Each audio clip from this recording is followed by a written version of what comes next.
Alhamdulillah, assalatu wassalamu ala ashrafil mursalin wa ala alihi wa sahbihi ajma'in amma ba'd. സ്നേഹതരമുകൾ നിറഞ്ഞ രക്ഷിതാക്കളെ, സുഹൃത്തുക്കളെ, ഉസ്താദന്മാരെ, ഞങ്ങളിവിടെ ഒരു ചെറിയ കഥാപ്രസംഗം അവതരിപ്പിക്കുവാനാണ് ആഗതരായിരിക്കുന്നു. അതിന് ഞങ്ങളെ സംബന്ധിച്ച പ്രപഞ്ചലോക പരിപാലകനായ അല്ലാഹു സുബ്ഹാനഹു വ തആലയെ ഞങ്ങൾ ആദ്യമായി സ്തുതിക്കുന്നു. അൽഹംദുലില്ലാഹി അലാ കുല്ലി ഹാൽ. വെള്ളക്കാരുടെ അഴിഞ്ഞാട്ടം ഭാരതത്തിന്റെ മണ്ണിൽ അനുവദിക്കില്ലെന്ന് പ്രഖ്യാപിച്ച് ഭാരതത്തിന്റെ സ്വാതന്ത്ര്യത്തിനായി സന്ധിയില്ലാ സമരം ചെയ്ത വീര നായകൻ, അതെ നമ്മുടെ കഥയുടെ പേര് മൈസൂർ സിംഹം. അതെ നമ്മുടെ കഥയുടെ പേര് മൈസൂർ സിംഹം. ബിസ്മില്ലാഹി തുടങ്ങുന്നു ഞങ്ങൾ, വിശുദ്ധ പൊരുളിൽ തേടുന്നു ഞങ്ങൾ. ബിസ്മില്ലാഹി തുടങ്ങുന്നു ഞങ്ങൾ, വിശുദ്ധ പൊരുളിൽ തേടുന്നു ഞങ്ങൾ. അവന്റെ നാമം പുകഴ്ത്തുന്നു ഞങ്ങൾ, അവന്റെ നാമം പുകഴ്ത്തുന്നു ഞങ്ങൾ. അൽഹംദുലില്ലാഹ് സ്തുതിക്കുന്നു ഞങ്ങൾ. ബിസ്മില്ലാഹി തുടങ്ങുന്നു ഞങ്ങൾ.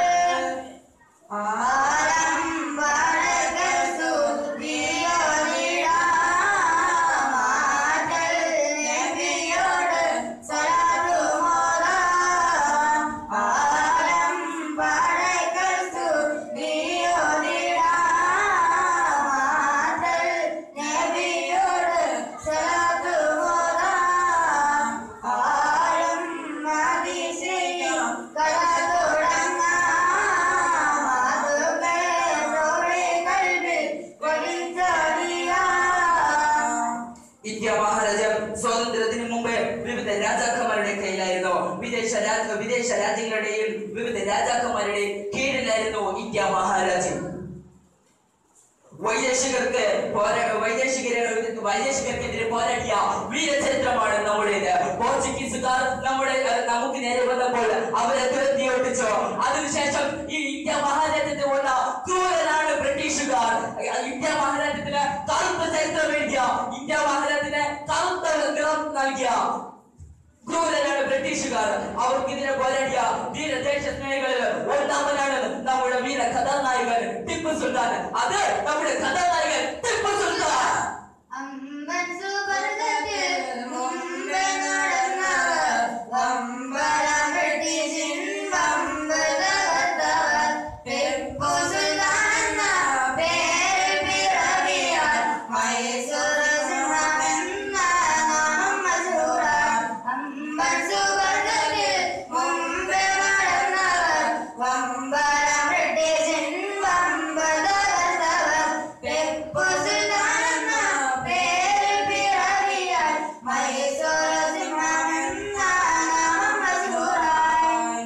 ഞങ്ങൾ നിങ്ങളുടെ ശ്രദ്ധയെ 18-ാം നൂറ്റാണ്ടിലേക്ക് തിരിക്കുകയാണ്. വിവിധ രാജ്യങ്ങളായി ഇന്ത്യയെ വിഭജിച്ച് കിടക്കുകയാണ്. വിവിധ രാജാക്കന്മാർ ഭരിക്കുന്ന കാലം. അന്ന് മൈസൂർ രാജാവായിരുന്ന ദേവരാജന്റെ സൈന്യത്തിലേക്ക് ഒരു യുവ പ്രതിഭ ചേർന്നു.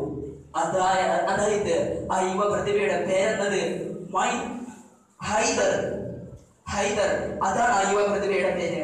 കഠിന പ്രയത്നവും ഉറച്ച ഇച്ഛാശക്തിയും അള്ളാഹുവിനുള്ള അചഞ്ചലമായ വിശ്വാസവും ധീരതയും ഹൈദറിന്റെ മുന്നിൽ ഉന്നതങ്ങളിലേക്കുള്ള വാതിലുകൾ തുറക്കുന്നു. ബ്രിട്ടീഷുകാരോടുള്ള നിരന്തര യുദ്ധങ്ങളും വിജയികളും ഹൈദറിന്റെ സൈനിക മേധാവിയിലേക്ക് തുടർന്ന് മൈസൂർ രാജാധിപത്യത്തിലേക്കും എത്തിച്ചു. രാജ്യങ്ങൾ കീഴടക്കി മൈസൂർ രാജാവ് മുന്നോട്ട് നീങ്ങുമ്പോഴും അദ്ദേഹത്തെ ഒരു ദുഃഖം വല്ലാതെ പിന്തുടരുകയായിരുന്നു. എന്തായിരുന്നു ആ ദുഃഖം?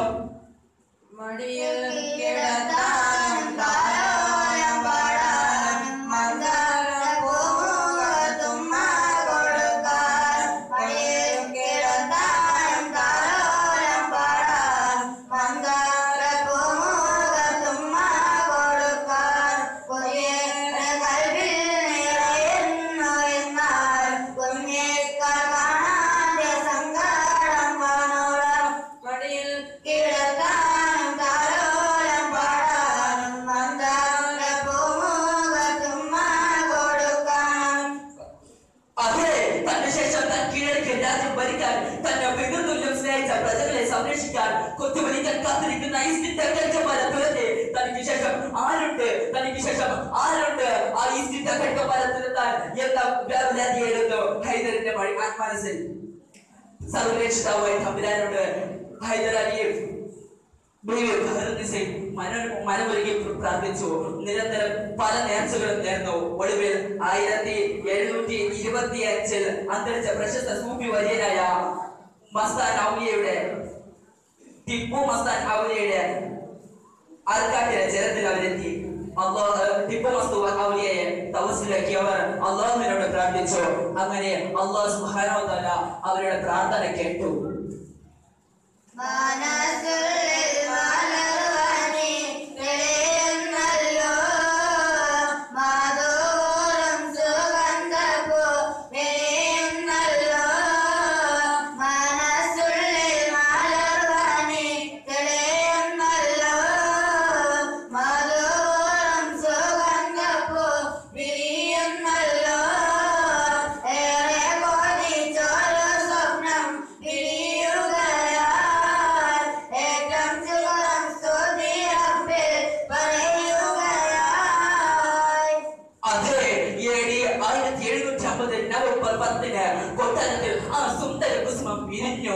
അതായത് നമ്മുടെ കഥാപുരുഷൻ ടിപ്പു സുൽത്താൻ ഹൈദർ അലിക്ക് ഒരു അനന്തരാവകാശി ഹൈദർ അലിക്കും ബീവി ഫാത്തിമയ്ക്കും വല്ലാതെ സന്തോഷമായി. ടിപ്പു സുൽത്താനെ നാമം അനുസ്മരിച്ചുകൊണ്ട് ഹൈദർ അലി തന്റെ മകന് ടിപ്പു സുൽത്താൻ എന്ന പേര് തന്നെ നൽകുകയും ചെയ്തു. സൂര്യൻ അസ്തമിക്കാത്ത ബ്രിട്ടീഷ് സാമ്രാജ്യത്തെ വെള്ളിയൊഴിച്ച് ദേശസ്നേഹി ദാരിദ്ര്യവും അനാഥത്വവും കാരണം തനിക്ക് ലഭിക്കാതെ പോയ ജ്ഞാനം ഹൈദർ അലി തന്റെ മകന് നൽകി. ഇസ്ലാമിക ദർശനവും സമുന്നത വിദ്യാഭ്യാസവും മകന് നൽകുന്നത് അദ്ദേഹം വളരെയധികം ശ്രദ്ധ പുലർത്തിയിരുന്നു. ഇസ്ലാമിക ചിട്ടയിൽ തന്റെ മകനെ അദ്ദേഹം വളർത്തി. സൈനിക തന്ത്രവും യുദ്ധവിദ്യയും യുദ്ധകളൊക്കെ തന്നെ അദ്ദേഹം സ്വന്തത്തിനെ പഠിപ്പിച്ചു. ശേഷം തന്റെ പിതാവ് തന്നെ വിട്ട് വളരെ ദൂരത്തേക്ക് നീങ്ങി. ആ വാർത്ത കേട്ടതും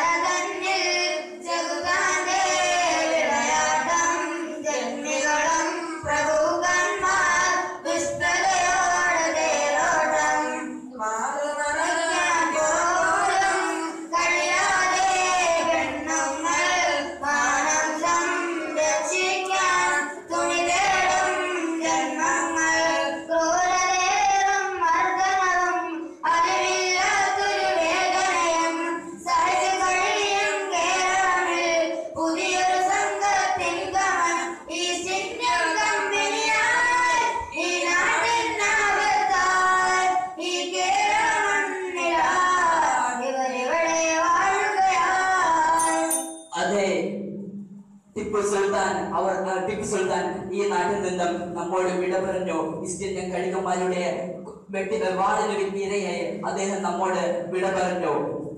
ആ ധീരദേശ സ്നേഹിയോട് അല്ലാഹു സുബ്ഹാനഹു വ തആല നമ്മെ ഉൾപ്പെടുത്തുമാറാകട്ടെ എന്ന പ്രാർത്ഥനയോടെ ഞങ്ങളുടെ ഈ കഥാപ്രസംഗം ഇവിടെ വിരാമം കുറിക്കുന്നു.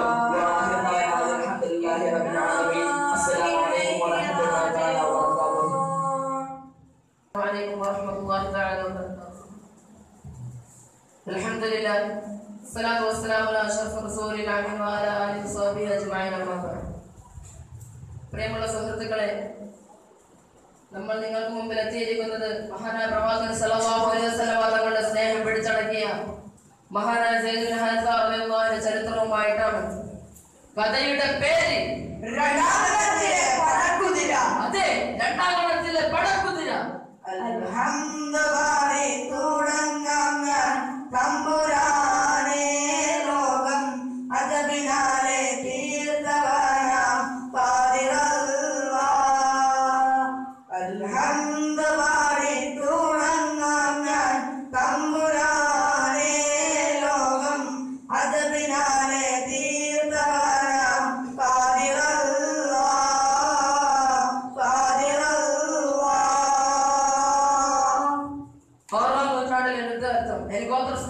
കൊടുമ്പിരി കൊള്ളുന്ന കാലഘട്ടം, നിസ്സാര കാര്യത്തിന് വേണ്ടിയുള്ള പ്രശ്നങ്ങൾ നിരന്തരം യുദ്ധമായി മാറുന്ന കാലഘട്ടം. അങ്ങനെയുള്ള അന്നത്തെ ഗോത്രത്തിൽപ്പെട്ട ബനൂ ഖൽബി എന്ന വലിയ ഗോത്രമാണ് അന്നുണ്ടായിരുന്നത്. ആ ബനൂ ഖൽബി ഗോത്രത്തിൽപ്പെട്ട മഹാനായ സയ്യിദ് റളിയല്ലാഹു അൻഹു ജനിച്ചു വീണത് മഹാനായ ഹാരിസിന്റെയും സൗദയുടെയും മകനായിട്ടാണ്. ബനൂ ഖൽബി ഗോത്രത്തിൽപ്പെട്ട സയ്യിദ് റളിയല്ലാഹു അൻഹു ജനിച്ചു വീണതോടെ അവരെ മഹാനായ സയ്യിദ് റളിയല്ലാഹു അൻഹുവിനെ വെളിയിലിറങ്ങാൻ അവർ അനുവദിച്ചില്ല. മനസ്സില്ല. കാരണം അവരുടെ ചുറ്റുപാട് മുഴുവൻ വഞ്ചനയാലും ക്രൂരതയാലും നിറയ്ക്കപ്പെട്ടതായിരുന്നു. അങ്ങനെ ഇരിക്കെ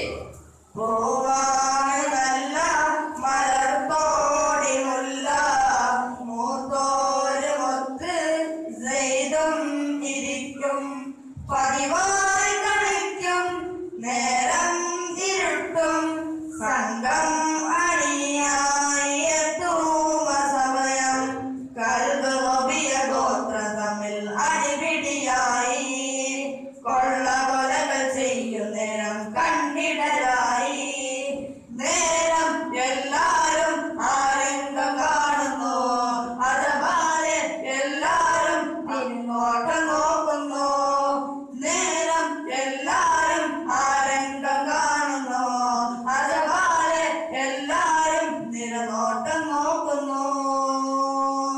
അങ്ങനെ ഒരു ദിവസം സയ്യിദ് റളിയല്ലാഹു അൻഹു കളിക്കാൻ ഇറങ്ങി. പെട്ടെന്ന് ബനു ഖൽബി ഗോത്രത്തെയും തമ്മിൽ അടിപിടികൾ ഉണ്ടായി. ബനു ഖൽബി ഗോത്രം വന്ന് പിടിച്ചടക്കി അവരുടെ സ്വത്തുക്കളെല്ലാം കൊണ്ടുപോയി. അങ്ങനെ അവരിൽ നേരത്തെ പറഞ്ഞു, നോക്കൂ, അവിടെ ഒരു ബാലനിരിക്കുന്നു, നമുക്ക് അവരെ കൂടെ കൊണ്ടുപോകാം. അപ്പോൾ അവരെല്ലാം അതിൽ യോജിച്ചു. അങ്ങനെ അവർ ആ കുട്ടിയെ എടുത്തുകൊണ്ട് പട്ടണത്തിലേക്ക് നടന്നു. ഒന്നും അറിയാത്ത ആ പെഞ്ചുകാരൻ അവരുടെ കൂടെ നടന്നു നീങ്ങി. അങ്ങനെ അവർ പട്ടണത്തിലെത്തിയപ്പോൾ അവർ ആ കുട്ടിയെ അടിമയാക്കി വിറ്റു. അപ്പോഴല്ലേ ആ സംഭവം. എന്താണ് ആ സംഭവം? ലോകത്തിൻ ദൂതർ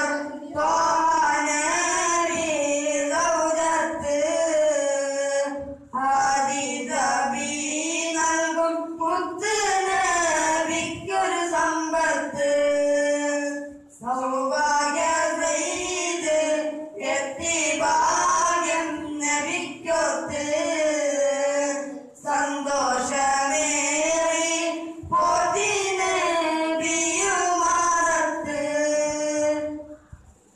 ഭാഗ്യം. ആ കുട്ടിയെ വാങ്ങിയത് നബി സല്ലല്ലാഹു അലൈഹി വസല്ലം തങ്ങളുടെ പ്രിയ വാത്സല്യ അതിഥിയായ ഖദീജ റളിയല്ലാഹു അൻഹയുടെ സഹോദരിയായിരുന്നു.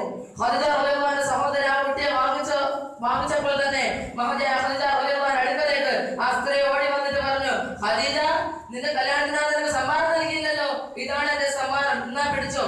മഹദിയ ഖദീജ റളിയല്ലാഹു അൻഹ അതിനെ സഹസ്നേഹം സ്വീകരിച്ചു. അപ്പോഴാണ് അതോടെ അൽ-അമീൻ കടന്നു വന്നത്. അൽ-അമീൻ കടന്നു വന്നപ്പോൾ ഖദീജ റളിയല്ലാഹു അൻഹ അൽ-അമീനോട് പറഞ്ഞു, അൽ-അമീൻ, ഇതെനിക്ക് പാരിതോഷികം കിട്ടിയതാണ്, ഇത് താങ്കൾ വളർത്തിക്കോ. അങ്ങനെ പ്രവാചകൻ സല്ലല്ലാഹു അലൈഹി വസല്ലം തങ്ങൾ അൽ-അമീനെ സഹസ്നേഹം സ്വീകരിച്ചു. അങ്ങനെ ആ കുട്ടി നബി സല്ലല്ലാഹു അലൈഹി വസല്ലം തങ്ങളുടെ അടുക്കൽ നല്ലതുപോലെ സന്തോഷത്തോടെ ജീവിച്ചു. പ്രവാചകൻ സല്ലല്ലാഹു അലൈഹി വസല്ലം തങ്ങൾ കുട്ടിയെ സ്വന്തം കുട്ടിയെ പോലെയും കുട്ടി സല്ലല്ലാഹു അലൈഹി വസല്ലം തങ്ങളുടെ സ്വന്തം പിതാവിനെ പോലെ കരുതി. അങ്ങനെ അവരുടെ ജീവിതം കഴിച്ചുകൂട്ടി. അപ്പോഴാണ് ആ സംഭവം. എന്താണ് ആ സംഭവം?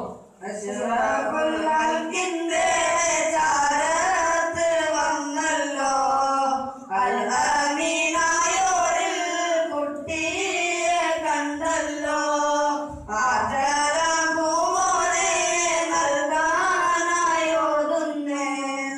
ആനന്ദം കണ്ടുടൻ ചെയ്തും കരയുന്നേ എൻ പ്രിയ മുത്താണ് ചെയ്തന്നരുളുന്നേ എത്രയും കാശു ഞാൻ നൽകാൻ ഒരുക്കന്ന് നൽകിയിടാൻ ചെയ്തിനെ തോറുന്നേ താമസമില്ലാതെ സമ്മതം മൂടുന്നേ. അങ്ങനെ ഒരിക്കൽ ഹാരിസ് എന്ന സഹോദരൻ മക്കാപാടത്തിലെത്തി. അൽ-അമീന്റെ അടുക്കൽ തന്റെ സയ്യിദ് റളിയല്ലാഹു അൻഹു ജീവിച്ചിരിപ്പുണ്ടെന്ന് അറിഞ്ഞ അദ്ദേഹം മഹാനായ അൽ-അമീൻ സല്ലല്ലാഹു അലൈഹി വസല്ലം തങ്ങളെ തിരക്കി ഇറങ്ങി. അങ്ങനെ അവർ അൽ-അമീനെ കണ്ടു. അൽ-അമീനോട് പറഞ്ഞു, അൽ-അമീൻ, ഇതെന്താ മകനാണ്, എനിക്ക് ആ മകനെ തിരിച്ചു നൽകൂ, താങ്കൾ വാങ്ങിച്ച ഇരട്ടി വില അവന് വേണ്ടി നാം താങ്കൾക്ക് തരാം. ഇത് കേട്ട പ്രവാചകൻ സല്ലല്ലാഹു അലൈഹി വസല്ലം തങ്ങൾ ഹാരിസിനോട് പറഞ്ഞു, ഇത് നിങ്ങളുടെ കുട്ടിയാണെങ്കിൽ നിങ്ങൾ കൊണ്ട് വെക്കോളൂ, എനിക്ക് ആവശ്യമില്ല. ഇത് കേട്ട് സയ്യിദ് റളിയല്ലാഹു അൻഹു കണ്ണിൽ നിന്ന് കണ്ണുനീർ ഒലിച്ചു തുടങ്ങി. ഇത് കേട്ട പ്രവാചകൻ സല്ലല്ലാഹു അലൈഹി വസല്ലം തങ്ങൾ സയ്യിദ് റളിയല്ലാഹു അൻഹുവോട് പറഞ്ഞു, സയ്യിദേ, നയനത്തിന്റെ കണ്ണുകളിൽ പവാരുന്ന ചെയ്തെന്ന് ആ ഒരു പൊന്നോനെ നിന്റെ ഒപ്പ ഞാനല്ലേ കാണാൻ കൊറിയറി ചെയ്തെന്ന് പോകാൻ സമ്മതം നൽകിയ റസൂലിന്റെ വചനങ്ങൾ തിരുവിതുമ്പുന്ന നേരത്ത് ആ പകലും രാവുമില്ല ഭക്ഷണപോലും മേടിക്കില്ല ഉപ്പലും സമയത്ത് സയ്യിദേ, നിന്റെ പിതാവ് നിന്നെ കാണാൻ വന്നതല്ല, മറിച്ച് നിന്നെ കൊണ്ടുപോകാൻ വന്നതാണ്. നീ കണ്ടില്ല സയ്യിദേ? കരഞ്ഞുകൊണ്ടിരുന്ന സയ്യിദിനോട് പിതാവ് ഹാരിസ് നീ എന്തിനാണ് കരയുന്നത്? നീ നഷ്ടപ്പെട്ടതിന്റെ പേരിൽ നിന്റെ പിതാവ് എത്ര നാൾ ദുഃഖിച്ചിരുന്നു അറിയുമോ? നിന്റെ മാതാവ് എത്ര നാൾ വേദന സഹിച്ചെന്നറിയുമോ? ഇത് കേട്ട സെയ്ദ് പിതാവിനോട് പറഞ്ഞു, എനിക്ക് സന്തോഷം തന്നെയാണ്, പക്ഷേ നിങ്ങളുടെ കൂടെ എന്നെ സ്നേഹിച്ച ഞാൻ സ്നേഹിച്ച ആ നാട്ടിലെ വിട്ടുവരാൻ ഞാൻ ആഗ്രഹിക്കുന്നില്ല ബാപ്പ. എന്നെ നിർബന്ധിക്കരുത് ബാപ്പ, എന്നെ കൊണ്ടുപോകരുത് ബാപ്പ. ഇത് കേട്ട ഹാരിസ് പറഞ്ഞു, എന്നാൽ ശരി, എനിക്ക് സന്തോഷം, നിന്റെ ഉമ്മനായി ഇത് പറഞ്ഞ് സന്തോഷിപ്പിച്ചുകൊള്ളാം. ഇത് കേട്ട് അവർ മടങ്ങിപ്പോയി. അങ്ങനെ അവർ ഇടയ്ക്കിടയ്ക്ക് മഹാനായ സൈദുള്ളാഹിനെ സന്ദർശിക്കാൻ വന്നുകൊണ്ടിരുന്നു. അങ്ങനെ ഇരിക്കെ ഇസ്ലാമിന്റെ സന്ദേശങ്ങൾ അകമകെ പരത്തുവാൻ നുബുവത്തിനെ പിറ്റേക്കിയാകുമ്പോൾ അബൂബക്കർ അലിയും ഖദീജ ബിസൈദവരും ഇസ്ലാമിൽ അണയുകയായി. കാലങ്ങൾ പിന്നിടുമ്പോൾ ക്രൂരതകളേറി കാട്ടാളവർഗത്തിന്റെ അക്രമവും കൂടി. അർദ്ധകൾ പദത്തിൽ അവർ ചെന്നെങ്കിലേ കാരുണ്യത്തോഹത്തിൽ നൽകിയില്ലേ ശ്രീധരയുടെ ഒപ്പം കൂടിയേ. ശക്തരായ ബദലോദനം നീങ്ങിയേ. ധീരരായ ശക്തരിക്കും ദീനിനായി സ്നേഹം ചെയ്യും ദൂതരായി. ഇസ്ലാമിന്റെ സന്ദേശങ്ങളാകെ പരത്തുവാൻ നുബുവത്തിനെ പിറ്റേക്കിയാകുമ്പോൾ അബൂബക്കർ അലിയും ഖദീജ ബിസൈദവരും ഇസ്ലാമിൽ അണയുകയായി. അങ്ങനെ കാലങ്ങൾ കഴിഞ്ഞു പോയി. അനുഭവത്ത് കിട്ടി. മഹതിയായ ഖദീജ റളിയല്ലാഹു അൻഹ, അലി റളിയല്ലാഹു അൻഹു, അബൂബക്കർ സിദ്ദീഖ് റളിയല്ലാഹു അൻഹു അതാ ഇസ്ലാം സ്വീകരിച്ചു. അങ്ങനെ അവർ യുദ്ധത്തിന് വേണ്ടി പുറപ്പെട്ടു. നേർക്ക് പോരാടി അങ്ങനെ ശത്രുക്കളെ അരിഞ്ഞു വീഴ്ത്തി. ഒടുവിൽ അതാ സയ്യിദ് റളിയല്ലാഹു അൻഹു ഒരാൾ വന്നു ഒറ്റ വെട്ട്.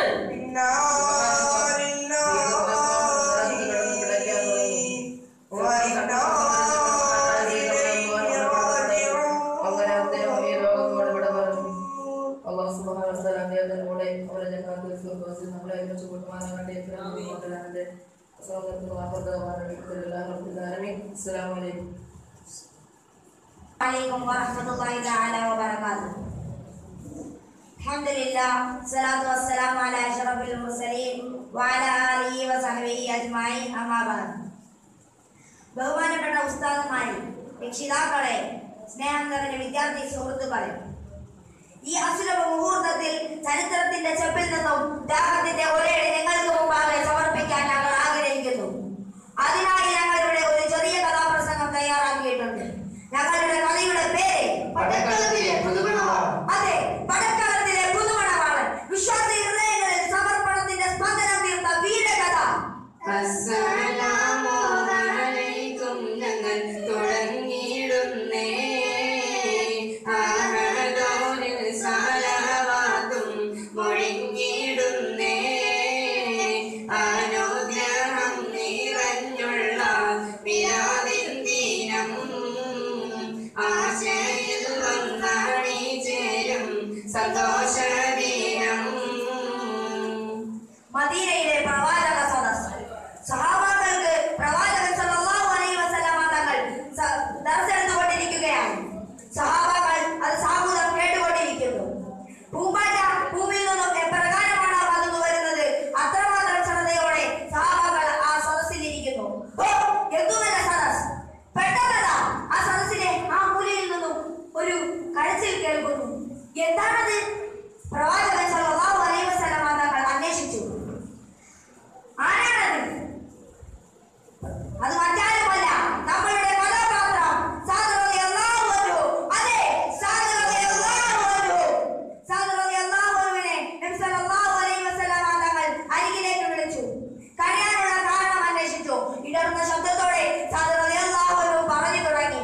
കണ്ണീർ പോകും കൽവും കൊണ്ട് സദവരെന്ന് ചൊല്ലി, കാരുണ്യപ്പൂമുത്ത് റസൂലിൻ മുന്നിൽ വിങ്ങി പോട്ടി. കഥനമേറും മതമിതാ തുറന്നു നേരമിൽ, ഉയർന്നിടുന്നു കണ്ണുകൾ കരുണ തേടി മുത്തിലായി. സജ്ജനമായ കണ്ണുകളുമായി തന്റെ മുന്നിൽ നിൽക്കുന്ന സഅദ് റളിയല്ലാഹു അൻഹുവിനോട് നബി സല്ലല്ലാഹു അലൈഹി വസല്ലമ തങ്ങൾ ചോദിച്ചു, എന്താ സാറേ, പ്രശ്നം പറയൂ. സഅദ് റളിയല്ലാഹു അൻഹു പറഞ്ഞു, നബിയെ, ഒരു കല്യാണം കഴിച്ച് സുഖമായി ജീവിക്കാൻ എനിക്കും ആഗ്രഹമുണ്ട്. എന്നാൽ ഈ വിരൂപിയായ സാദിന് ആരാണ് നബിയെ പെണ്ണ് തരിക? ഇത് കേട്ട നബി സല്ലല്ലാഹു അലൈഹി വസല്ലം തങ്ങൾ സാദ് റളിയല്ലാഹു അൻഹുവിനോട് പറഞ്ഞു, സഅദേ കരയല്ല സഅദേ, മണിമുല്ല വിരിഞ്ഞപ്പോൾ ഒരു നല്ല മലരുണ്ട് പുറപ്പെടും ഉടൻ തന്നെ പൊന്നേ, നിന്റെ മനസ്സിന്റെ വിധത്തിൽ മുഴുക്കത്തിനൊളിഞ്ഞ് പുറപ്പെടും ഉടൻ തന്നെ പൊന്നേ, പുറപ്പെടും ഉടൻ തന്നെ പൊന്നേ. സാദേ കരയാതിരിക്കൂ, ഇതാണോ നിന്റെ പ്രശ്നം? നമ്മുടെ അമ്രുവിന് വഹബുണ്ടല്ലോ, അവന്റെ മകളെയാണ്, അവന് ഒരു സുന്ദരിയും സുമുഖിയുമായ മകളുണ്ട്, അവളെയാണ് ഞാൻ നിനക്ക് വേണ്ടി വിവാഹം ആലോചിച്ചിരിക്കുന്നത്. നീ ഉടൻ തന്നെ വഹബിനോട് പോയി കാര്യങ്ങൾ പറയൂ. ഇത് കേട്ട സാദ് റളിയല്ലാഹു അൻഹു മെല്ലെ ചിരിച്ചു. നല്ലോണം ഏറ്റം സ്വരമതത്തിലും നല്ല കിന്നാരം ഉടനടി സാധുമ പോകുന്നേ, ഉള്ളം മണിമുത്തിൽ പകരങ്ങൾ പോകുന്നേ. അതേ സഹോദരങ്ങളെ, സാദ് റളിയല്ലാഹു അൻഹു അതാ മരുഭൂമിയിലൂടെ മന്ദം മന്ദം നടന്നു നീങ്ങുകയാണ് വഹബിന്റെ കൊട്ടാരത്തിലേക്ക്. വഹബിന്റെ കൊട്ടാരത്തിന്റെ മുന്നിലെത്തി സാദ് റളിയല്ലാഹു അൻഹു ഇടറുന്ന വാക്കുകൾ കൊണ്ട് വഹബിനോട് കാര്യം പറഞ്ഞു. ഇത് കേട്ട വഹബ് പൊട്ടിത്തെറിച്ചു. കോപം കൊണ്ട് വഹബ് സാദിനോട് പറഞ്ഞു, എന്താണ് നീ പറഞ്ഞത്? നിന്നെ പോലെയുള്ള ദമാരികൾക്ക് കെട്ടിച്ചു കൊടുക്കാനുള്ളതാണോ എന്റെ പൊന്നാര മകളെ? ഇനി എന്റെ മുന്നിൽ കണ്ടുപോകരുത് നിന്നെ. ഇറങ്ങിപ്പോടാ. കരഞ്ഞു കരഞ്ഞു കരഞ്ഞു സാധും വിങ്ങി പൊട്ടിക്കേഴണ്, തെല്ലൊരാശ്വാസത്തിൽ വാക്കുകളില്ല വഹബിൽ കേഴണ്, ആശയാലെ ഉള്ള വാക്കു നിരാശയിൽ ലയിച്ചിടും, ആദരവായുള്ള റസൂൽ സവിധത്തിൽ ചെന്നിടും. തകർന്ന ഹൃദയവും നിറഞ്ഞ കണ്ണുകളുമായി സാദ് റളിയല്ലാഹു അൻഹു തിരുസന്നിധിയിലെത്തി. വേണ്ട റസൂലേ, ഈ വിരൂപിയായ സാദിനെ കല്യാണം വേണ്ട റസൂലേ. സാദ് റളിയല്ലാഹു അൻഹു കരഞ്ഞുകൊണ്ടിരുന്നു. ഈ സമയം വഹബിന്റെ വീട്ടിൽ മറ്റൊരു സംഭവം അരങ്ങേറുന്നുണ്ടായിരുന്നു. എന്താണെന്നല്ലേ?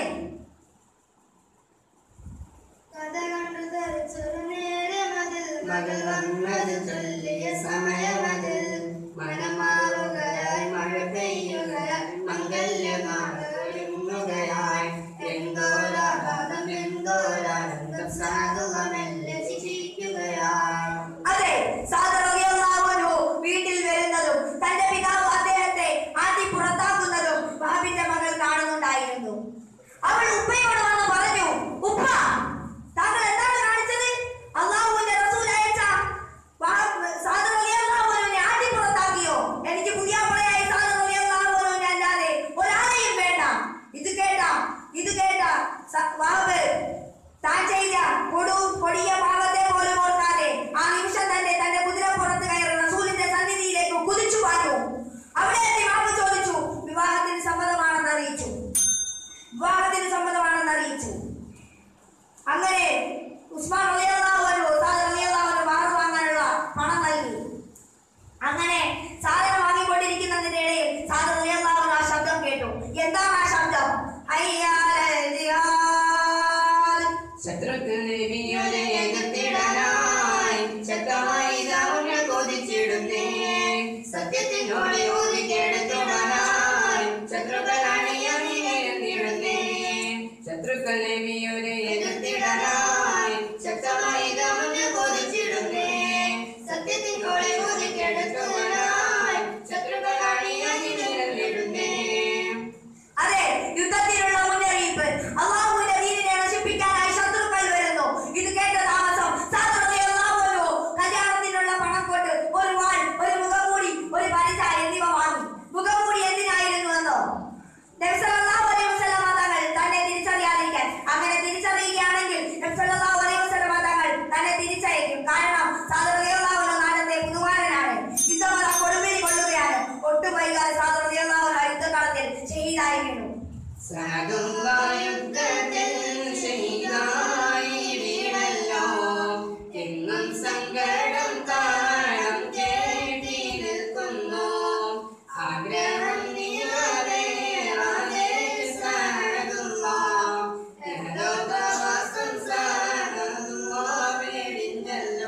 ഇത്രയും പറഞ്ഞുകൊണ്ട് ഞങ്ങൾ ഈ ചെറിയ കഥാപ്രസംഗം നിർത്തുന്നു. അസ്സലാമു അലൈക്കും.